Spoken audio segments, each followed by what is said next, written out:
Rajya Sabha TV का ये बेहद ख़ास प्रोग्राम है गुफ्तगू, और गुफ्तगू में आज हैं हमारे साथ बेहद अनोखे फिल्मकार Diwakar Banerjee. As I walk through the valley of the shadow of death, you see his eyes ain't even blinking while you checking his breath. Hidden under the blanket, a stain of the sweat. Also the murder weapon used was a chain on the neck. Nobody touched me, nobody hugs me, except for Diwakar Banerjee. यथार्थवादी फिल्मों से अपनी अलग पहचान बनाने वाले दिवाकर बैनर्जी का जन्म दिल्ली में हुआ।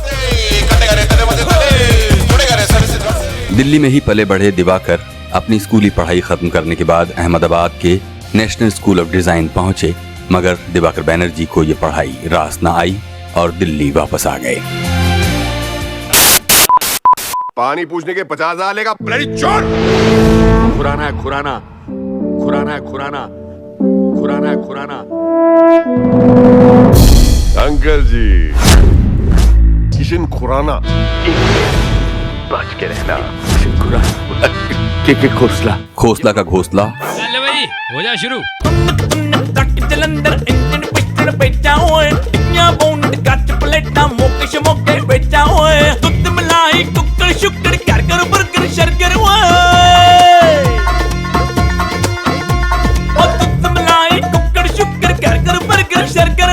तू एक कलेक्टर, तू एक कमिश्नर, फिर भी इलाका अंदर ओए लकी लकी ओए लकी लकी ओए लकी लकी ओए। भारत माता की तुम जय बोलो, जय भारत माता की जय, भारत माता की। और शंघाई जैसी फिल्में बनाने से पहले दिवाकर बैनर्जी ने वाटरमार्क नाम से एक कंपनी खोली, जहां उन्होंने कई टीवी कमर्शियल्स बनाए, जिनमें से 2010 में उनका बनाया कोका कोला एड काफी लोकप्रिय हुआ।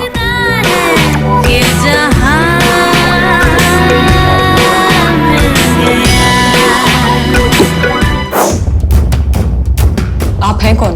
डिटेक्टिव। जी बिल्कुल नहीं। पुलिस वाले हैं? बिल्कुल नहीं। हाल में आई उनकी फिल्म डिटेक्टिव ब्योमकेश बख्शी ने दिखाया है कि दिवाकर बैनर्जी भारतीय सिनेमा के एक साहसी फिल्मकार हैं, जो हर पल अपने समाज और समय की विसंगतियों पर उंगली रखते रहते हैं।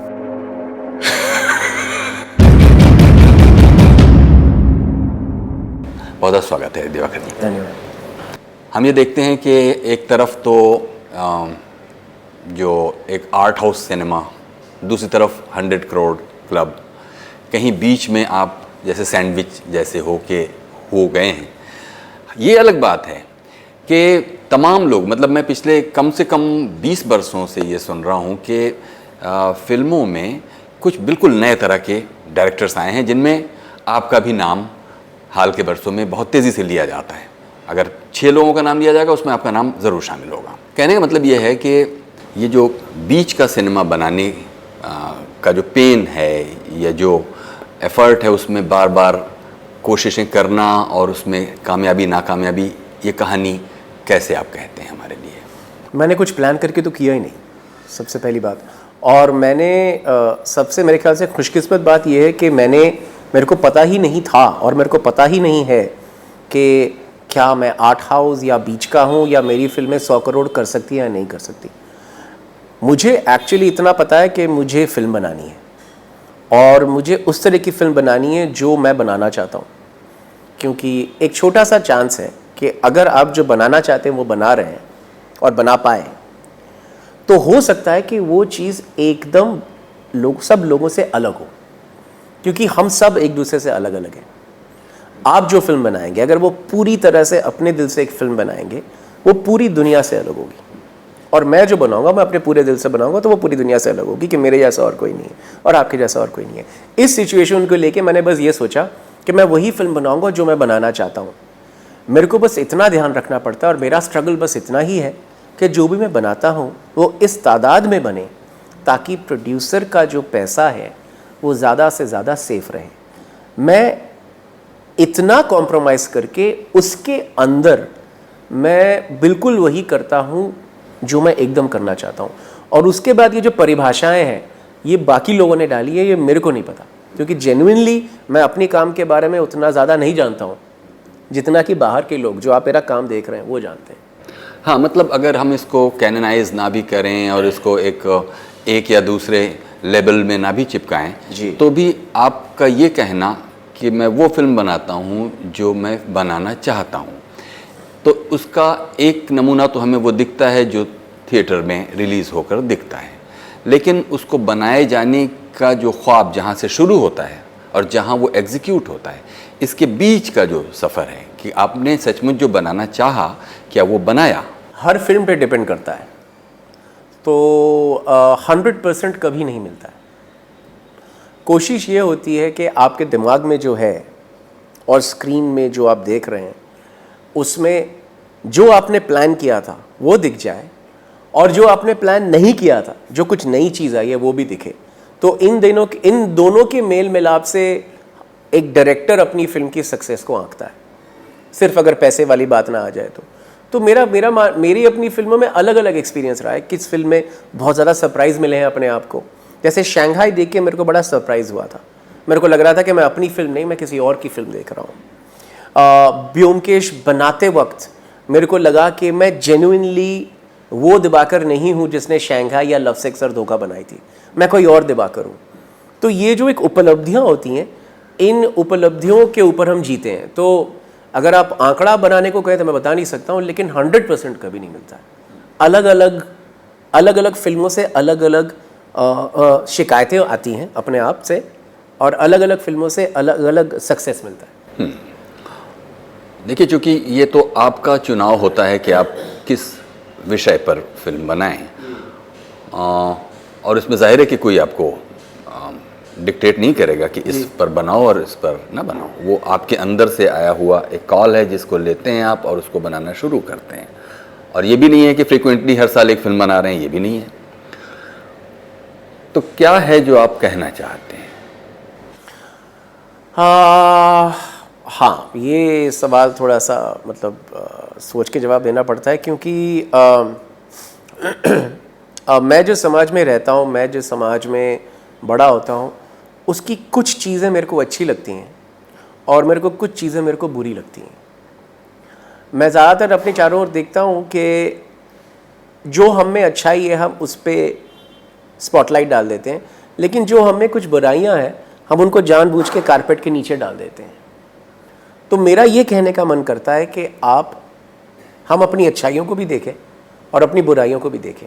वो जब एक साथ देखते हैं तो मेरे को ज़्यादा मज़ा आता है, और मेरे को लगता है कि सबको ज़्यादा मज़ा आना चाहिए कि हम ऐसे हैं। तो मैं ये कहना चाहता हूँ। तो खोसला का घोंसला में जिस तरह से हमको एक परिवार का एक अपनापन मिलता है, उसी तरह से उस परिवार के साथ समाज क्या कर रहा है वो भी दिखता है, जो कोई अच्छी बात नहीं है, लेकिन वो एक इस तरह से दिखता है कि हमको लगता है कि चलो मज़ा आ रहा है देखने में। लेकिन उस मज़े के चक्कर में हमने ये भी देख लिया कि क्या बुरा हो रहा है हमारे साथ। तो मज़े की बात कहते कहते या एंटरटेनिंग बात कहते कहते या एंगेजिंग बात कहते कहते अगर आपने किसी को बता दिया कि देख यार, हमारे साथ ये जो हो रहा है ये अच्छा नहीं हो रहा, ये मेरे को कहना अच्छा लगता है और मैं कोशिश करता हूँ अपनी फिल्मों से ये कहूँ। लेकिन कुछ फिल्में अलग भी होती हैं, जैसे लव सेक्स और धोखा के पीछे बहुत सारा गुस्सा था, शंघाई के पीछे बहुत सारा गुस्सा था, लेकिन ब्योमकेश के पीछे एक बचपना है।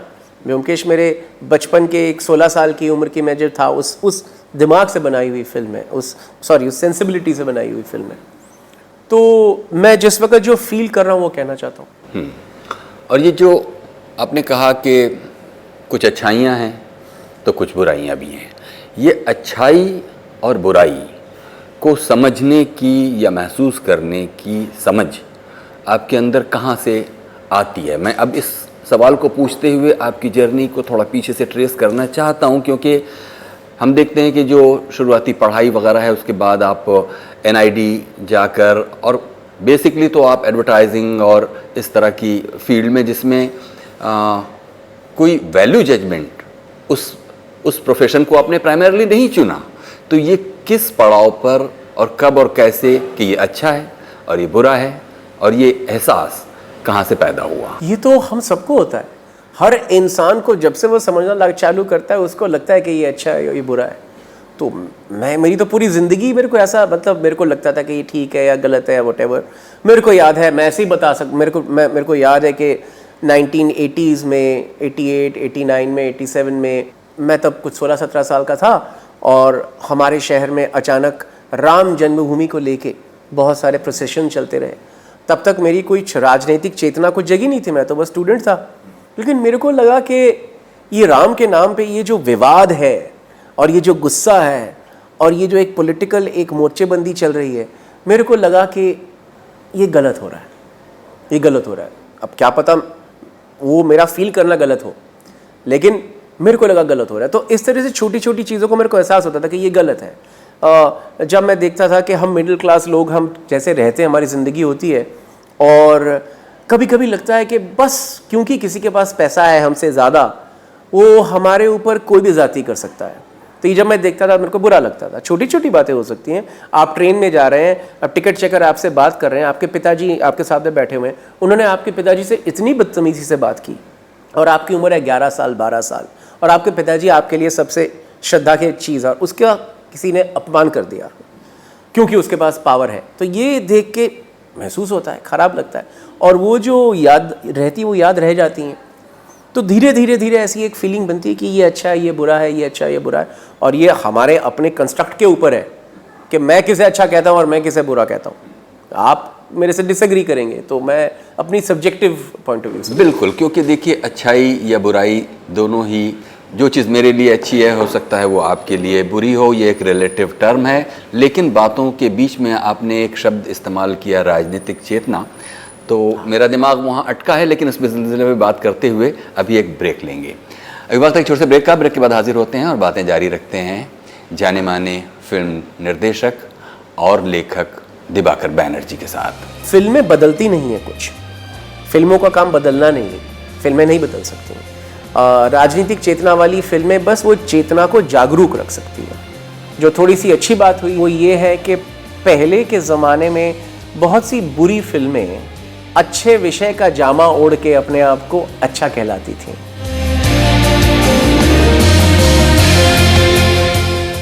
स्वागत है एक बार फिर से, प्रोग्राम है गुफ्तगू, और गुफ्तगू में आज हैं हमारे साथ फिल्म मेकर दिवाकर बैनर्जी। दिवाकर जी, ब्रेक से पहले आपने कहा कि तब तक आपकी राजनीतिक चेतना विकसित नहीं हुई थी। ये राजनीतिक चेतना किसी फिल्मकार के लिए कितनी ज़रूरी है? हाँ, मैं बतौर फिल्मकार नहीं कह सकता हूँ, क्योंकि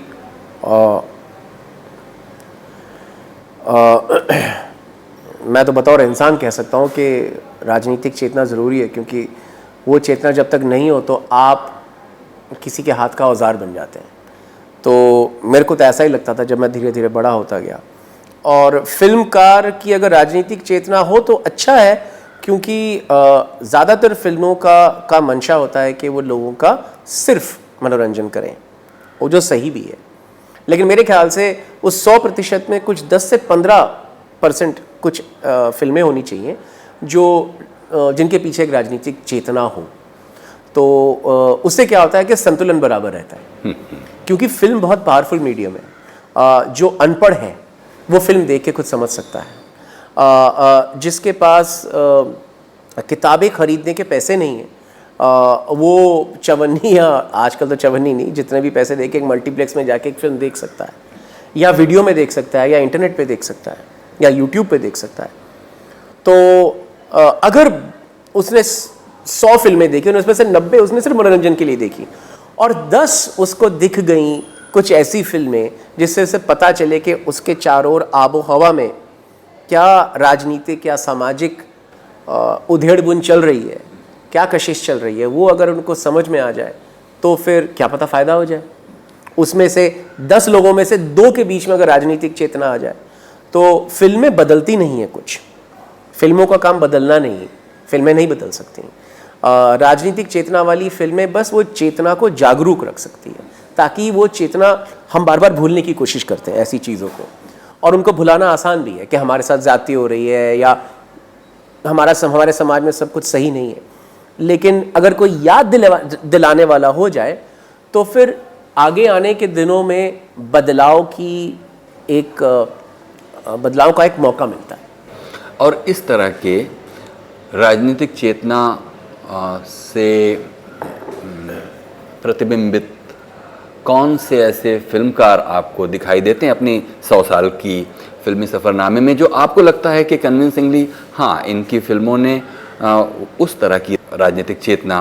बहुत। मैं जब बड़ा हो रहा था और मैं जब मतलब अपने टीन्स में था, और उस वक्त आपकी दिमागी हालत ऐसी होती है कि आप इम्प्रेशनेबल होते हैं, आप पे किसी की छाप बहुत आसानी से आ जाती है। तो उस वक्त मैंने श्याम बेनेगल, केतन मेहता, उन दिनों के केतन मेहता, गोविंद निहलानी और इन सब की फिल्मों को मैं टीवी पे, दूरदर्शन पे या फिल्म फेस्टिवल्स में देखता था, और इनका मेरे पे प्रभाव बहुत पड़ा।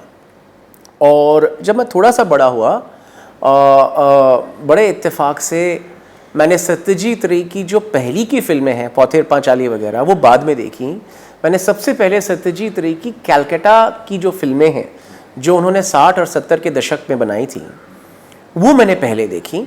और उनमें दिखा मेरे को एक बहुत ही राजनीतिक और सामाजिक सचेत सत्यजीत रे मिला मेरे को उन फिल्मों में। अभी तो आपने कुछ हिंदुस्तानी फिल्मकारों के नाम लिए, अगर इसमें विश्व सिनेमा की तरफ जाएं तो उनमें भी कौन रिप्रेजेंटेटिव फिल्म मेकर्स हैं जिनका बहुत गहरा असर आपके ऊपर है? इसलिए नहीं कि वो आपकी फिल्मों में दिखता होगा, बल्कि एज अ फिल्म मेकर आपको शेप अप करने में उनका बड़ा रोल है। नहीं, बहुत। और कभी कभी मेरी फिल्मों में दिखता भी है, सबकी फिल्मों में ही थोड़े से जो उनके पीछे के जो प्रभाव हैं वो दिखते हैं। तो अंतर्राष्ट्रीय फिल्म मेकर्स में कुछ की फिल्मों ने मेरे को जो बहुत ज़्यादा प्रभावित किया है वो है कुब्रिक, स्टैनली कुब्रिक और मार्टिन स्कोर्सेज़ी।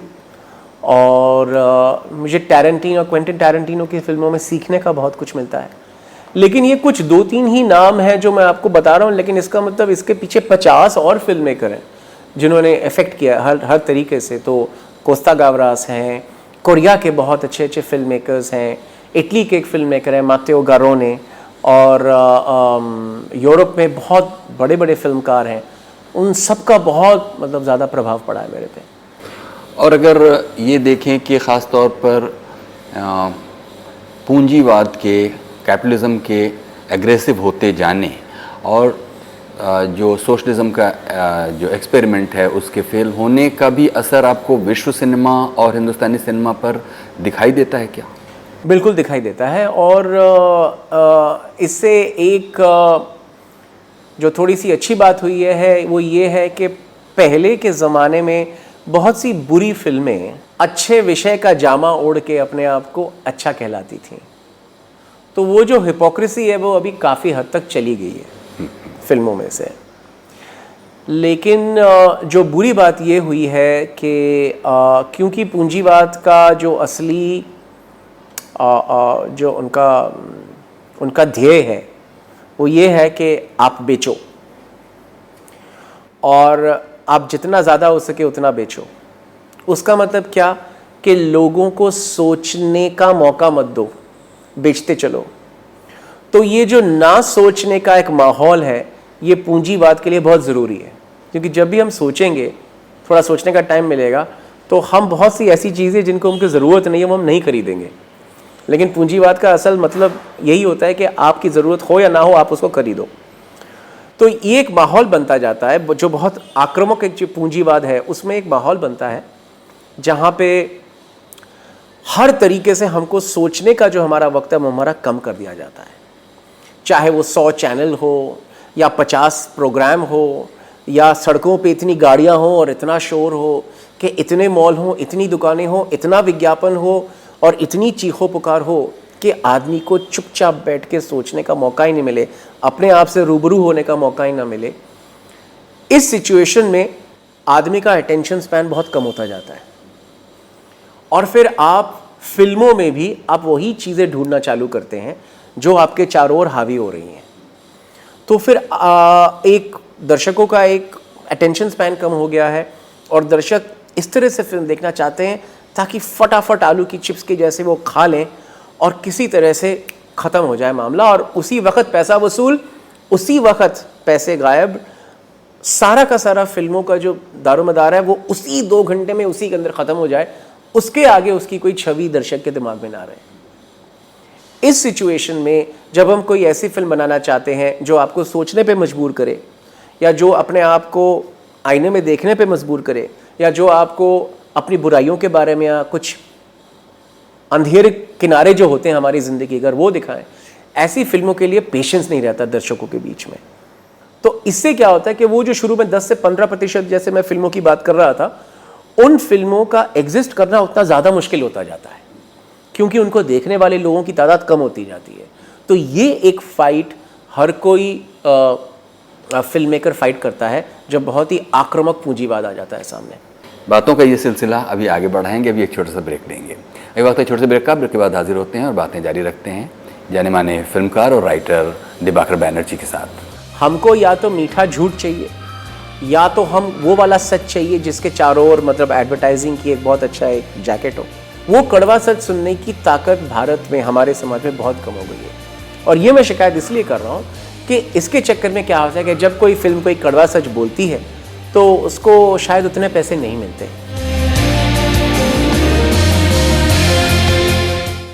स्वागत है एक बार फिर से, प्रोग्राम है गुफ्तगू और गुफ्तगू में आज हैं हमारे साथ जाने माने फिल्मकार और राइटर दिबाकर बैनर्जी।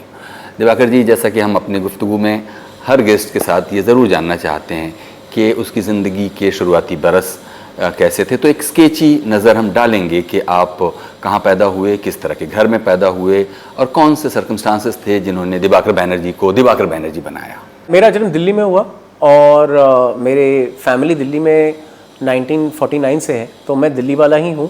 और जबकि हम बंगाली भी हैं और दिल्ली में रहने वाले बंगालियों में हमारी गिनती होती है। हमको प्रवासी या बंगला उच्चारण में कहें तो प्रोबाशी बंगाली कहा जाता है।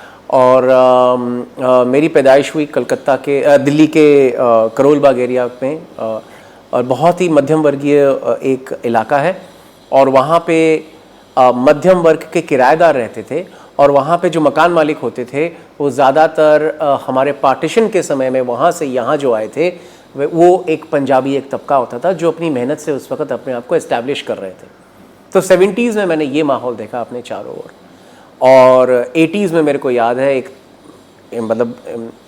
इंडिया में एक तब्दीली आनी चालू हुई और हम अपने करोल बाग के पुराने उन घरों से हम चले गए दिल्ली में। जो दिल्ली में के जो लोग इस प्रोग्राम को देख रहे हैं उनको पता है कि दिल्ली डेवलपमेंट अथॉरिटी होती है एक, दिल्ली विकास प्राधिकरण। तो दिल्ली विकास प्राधिकरण के एक फ़्लैट में मैंने अपनी ज़िंदगी का सारा वक्त गुजारा और मेरे माता पिता भी अभी भी उसी DDA फ्लैट में रहते हैं दिल्ली में। और हम वही नेहरूवी भारत और 80 के दशक के संचारवादी भारत और 90 के दशक के पूंजीवादी उदारीकृत भारत के मतलब ज़माने में मैं बड़ा हुआ। तो मैंने बहुत सारी तब्दीलियाँ देखी अपनी आंखों के सामने। आर्थिक तब्दीली देखी, मैंने सामाजिक तब्दीली देखी, मैंने राजनीतिक तब्दीली देखी। तो मैं काफ़ी एक एक्साइटिंग एक टाइम पे बड़ा हुआ। तो ये तो हुआ दिल्ली का वो माहौल जहाँ पर आप पल बढ़ रहे थे और आपकी पढ़ाई और उसके साथ साथ फिल्मों में आने का भी अगर एक स्केची ब्यौरा आप हमें बताएं तो। पढ़ाई में मैं दिल्ली के एक बहुत ही अच्छे स्कूल में बाल भारती पब्लिक स्कूल में पढ़ा और उस स्कूल की एक खासियत थी ये कि क्योंकि उस स्कूल के साथ राष्ट्रीय स्वयंसेवक संघ और दूसरे जो अपनी हिंदू संस्कृति के प्रति जिनको ज़्यादा एक आकर्षण है, उस स्कूल के पीछे पृष्ठपोषक कुछ ऐसे थे। तो उससे मेरा एक बहुत अच्छा फ़ायदा हुआ कि हमने क्लास 8 तक हमने बहुत अच्छी हिंदी पढ़ी और मेरे को ये भी एक अनुभव है कि क्लास 5 तक हमने गणित, फिज़िक्स, केमिस्ट्री भी हमने जितना भी बच्चों को सिखाते हैं प्राइमरी स्कूल में वो भी हमने हिंदी में पढ़ी। तो मेरी हिंदी काफ़ी अच्छी हो गई इस चक्कर में और मैं दिल्ली में भी रहता था। उसके बाद बाल भारती स्कूल से मैं बाहर निकला। कुछ दिनों तक मेरे दिमाग में ये उधेड़-बुन चलती रही कि मेरे को फिल्में अच्छी लगती थी, मेरे को लगता था मैं फिल्म मेकर बनूंगा। लेकिन 89 में एक स्कूल का बच्चा अगर निकले उसको तो यही प्रेशर लगता है कि तुम या तो इंजीनियर बनो या डॉक्टर बनो। तो वो सब प्रेशर थोड़ा सा फाइट करके मेरे माता पिता पहले थोड़े डरे लेकिन बाद में इन्होंने मेरा साथ दिया और फिर मैं NID पहुँच गया डिज़ाइन स्कूल में। और डिज़ाइन स्कूल में 5 साल का कोर्स था, लेकिन 2.5 साल में मेरे को पता चल गया कि डिज़ाइन और फिल्म एक चीज़ नहीं है। तो इसलिए मैंने डिज़ाइन इंस्टीट्यूट छोड़ के मैं दिल्ली में आया और मैंने एक फ़िल्म मेकिंग कंपनी में बतौर ट्रेनी ज्वाइन किया। तो मैंने जो भी कुछ सीखा फिल्म मेकिंग के बारे में वो काम करते हुए सीखा।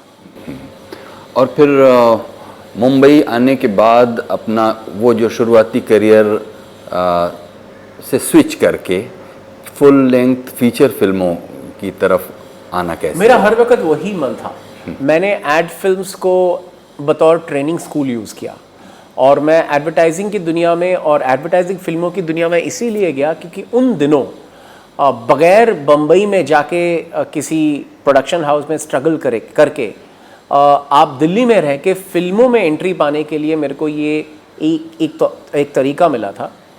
और उस वक्त एक बहुत अच्छी चीज़ हुई थी, लेट 90s की बात है, जब भारत का उदारीकरण एकदम टॉप पे था। उस वक्त नए नए प्रोडक्ट्स और ब्रांड्स आ रहे थे इंडिया में, और उस वक्त नई नई एजेंसीज़ नया नया काम कर रहे थे। और उस वक्त हम जैसे एकदम नौसिखिए जिन्होंने अपनी एक एड फिल्म मेकिंग कंपनी बना ली, क्योंकि माहौल इतना खुला हुआ था उस वक्त और इतना नया था कि हमको काम मिलता गया और हमारी एड फिल्म कंपनी इस्टेब्लिश हो गई। तो ये भारत का जो अगर एक अर्थनैतिक एक जो इतिहास है, उस इतिहास का एक मैं नमूना हूँ। अगर वो 90s का दौर नहीं आता तो शायद मैं ऐसा नहीं होता, मैं कुछ और होता। तो मैं उस 90s के दौर में हमारी एड फिल्म ने काफ़ी पैसे कमाए, और उन एड फिल्मों को करते करते अपने आप को इस्टेब्लिश करते करते मेरे को खोसला का घोंसला बनाने का मौका मिला। मैंने कभी बम्बई में जाके जो सालों साल जो स्ट्रगल करते हैं वो स्ट्रगल नहीं की मैंने कभी। खोसला का घोंसला के बाद अगर देखें तो हम खोसला का घोंसला में वो दुनिया देख पाते हैं जो दिल्ली में आपकी बहुत नज़दीक से देखी हुई दुनिया थी। उसके बाद फिर हम देखते हैं कि ओए लकी ओए में भी वो दिल्ली की ही मतलब प्रोटैगनिस्ट जो उसमें है वो इंस्पायर वहीं से है, मतलब दिल्ली के ही दिल्ली सेंट्रिक कहानी है। दिल्ली आपका पीछा नहीं छोड़ती है, क्या होता है? नहीं, अब तो पीछा छूटा है ना। आप मेरी बाकी तीनों फिल्में भूल गए। लव सेक्स और धोखा भारत के किसी भी छोटे शहर में हो सकती है। शंघाई बिल्कुल बम्बई की जो मेरी ज़िंदगी है, पिछले 10 साल जो मैं बम्बई में रहता हूँ उसका प्रतिफलन है, और बॉम्बे टॉकीज़ में भी वही है, और ब्योमकेश बख्शी में आपको वो कलकत्ता दिखता है जिसके बारे में मैं किताबों में पढ़ता था। तो मेरा दिल्ली के साथ मेरा एक ज़रूर एक कनेक्शन है, क्योंकि जब आप बड़े होते हैं और आपके कच्ची उम्र में जो आबहवा आपके सामने रहती है वो आबहवा आपके साथ ज़िंदगी भर रहती है। तो वो दिल्ली मेरे को मतलब मेरे साथ हर वक्त रहेगा। लेकिन बतौर फिल्में में अभी मैं बम्बई में जो रहा हूँ वो आप देख रहे हैं। कल को अगर बाई चांस मैं हैदराबाद शिफ्ट हो गया तो फिर आपको वो दिखेगा। और फिर ये भी होता है कि आप के पास जो विषय है और उसको आप जैसे पेश करना चाहते हैं, जाहिर है कि फ़िल्म एक ऐसा कोलैबोरेटिव आर्ट है जिसमें एक तो पैसा सबसे बुनियादी चीज़ है कि उसमें पैसा कौन लगाएगा। तो इस तरह के कौन लोग हैं जो हिम्मत करके आपके साथ पार्टनरशिप में आते हैं और आपकी ज़िद को पूरा करने में मदद? इसके लिए सबसे पहला मैं नाम लूँगा जयदीप साहनी का, जो बहुत ही मशहूर फिल्म राइटर हैं, और वो मेरे साथ एक एडवर्टाइजिंग एजेंसी में काम करते थे। लेकिन जब मैंने एडवर्टाइजिंग एजेंसी छोड़ के अपनी एड फिल्म कंपनी बनाई, वो बम्बई चले गए स्क्रिप्ट राइटर बनने, और उन्होंने राम गोपाल वर्मा के साथ काफ़ी अच्छी अच्छी फिल्में लगी, जैसे कंपनी, सरकार। उन्होंने मेरे को दिल्ली की एक एडवर्टाइजिंग एजेंसी की ही एक जो कर्णधार थी, वो एक फ़िल्म प्रोड्यूस करना चाह रही थी, उनकी पहली फिल्म प्रोड्यूस करना चाह रही थी। उनकी एक ही ख्वाहिश थी कि फ़िल्म दिल्ली से बनेगी और दिल्ली के बारे में बनेगी, और वो जयदीप साहनी को बतौर राइटर जानते थे, और जयदीप साहनी ने उन्हें मेरा नाम रेकमेंड किया। और फिर हम तीनों ने बैठ के फिर योजना बनाई कि कुछ ऐसी फिल्म बनाएंगे जो दिल्ली से बनाएंगे और दिल्ली के बारे में बनाएंगे, और हमें दिल्ली के बारे में पता है तो हम वो दिल्ली दिखाएंगे जो हम दिल्ली वाले जानते हैं, हम वो दिल्ली नहीं दिखाएंगे जो बम्बई वाले देखते हैं। तो वहाँ से शुरुआत हुआ, और फिर खोसला का घोंसला बनी। उस वक़्त अर्थनैतिक भारत का जो एक इतिहास है वो भी काम आया, क्योंकि उस वक़्त बहुत सारी public companies, private companies film production में इन्वेस्ट कर रही थी। ये 2003-2004 की बात है। और पहले जो एक फिल्मों का एक जो फिल्मों के में जो पैसे लगते थे उनका जो एक ट्रेडिशन था वो टूट रहा था, और एक नए टाइप का कॉर्पोरेटाइजेशन हो रहा था। तो उस दौर में हमको खोसला का घोंसला को फंड करने के लिए थोड़े से लोग मिल भी गए, स्टूडियोज़ मिल भी गए, और हमने फिल्म बहुत ही सस्ते में बनाई क्योंकि पहली फिल्म है। और उस दौर में हमने जाके बॉम्बे में जब अनुपम खेर और परेश रावल जैसे लोगों को नरेशन किया तो वो कह रहे थे कि भाई हमको लगता है कि इस तरह की फ़िल्म का वक्त आ गया है। उन्हें भी लग रहा था कि कुछ एक तब्दीली है हवा में, और उन्होंने स्क्रिप्ट सुनी तो उनको लगा कि हाँ, ये हम तब्दीली के साथ चलेंगे। तो ये एक कोइंसिडेंस टाइप का बन गया, एक समन्वय हो गया सब चीज़ों का एक साथ, और फिर हमने फिल्म शूट कर ली। लेकिन सबसे ज़्यादा दिक्कत आई कि शूट करने के बाद फिल्म को रिलीज़ से पहले 2 साल वेट करना पड़ा। वो जो वक्त था उसमें स्ट्रगल हुई। देखिए, बाहर बैठकर कोई भी ये बड़ी आसानी से कह सकता है कि नई फिल्मों का दौर आ गया और बड़ी उम्मीदें हैं और ये बड़ा अच्छा दौर है और अब बड़ी अच्छी फिल्में बन रही हैं और ये बिल्कुल चेंज हो गया माहौल।